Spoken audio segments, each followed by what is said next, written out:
the Opupco Studios in Oklahoma City, this is an OSU update with John Helsley. I'm Jenny Carlson. John, you were in Lawrence on Saturday for the Oklahoma State-Kansas game, and let's talk first of all about that first half. What went wrong for the Cowboys in the first half? Jenny, pretty much everything went wrong. I mean, they came out with not a lot of energy, not a lot of passion. They didn't play tough.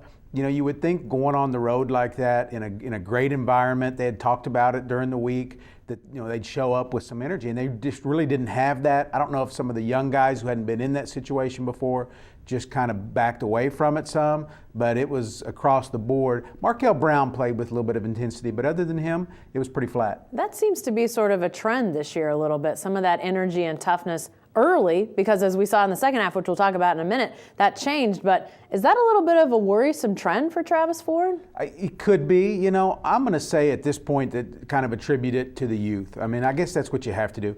Keaton Page, Markel Brown have played in the Big 12 before. Nobody else on the team has that's available. And so I'm going to maybe attribute it just a little bit to youth and inexperience. Well, and you mentioned atmosphere in a place like that. But in the second half, boy, they came out gangbusters, played well. What changed in the second half? What did they do right in the second half? Well, they did all of those things that they didn't do in the first half, and a lot of it was they played with a totally different passion. They actually became the aggressor, and they played tougher than Kansas did. It was almost as if you know, they'd been hit by the bully, and finally they decided they'd had enough, you know, because they took the ball hard to the hole.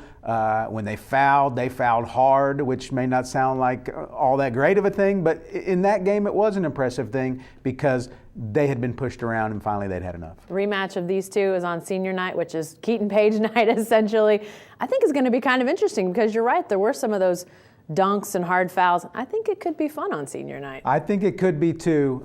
You mentioned it, Keaton Page, final night as a Cowboy. That'll be the main focus, but I think there'll be a little bit of an undertone too with these two teams going at it again. All right, thanks, John. Be sure to stay with the best coverage team anywhere at newsok.com and every day in the Oklahoman.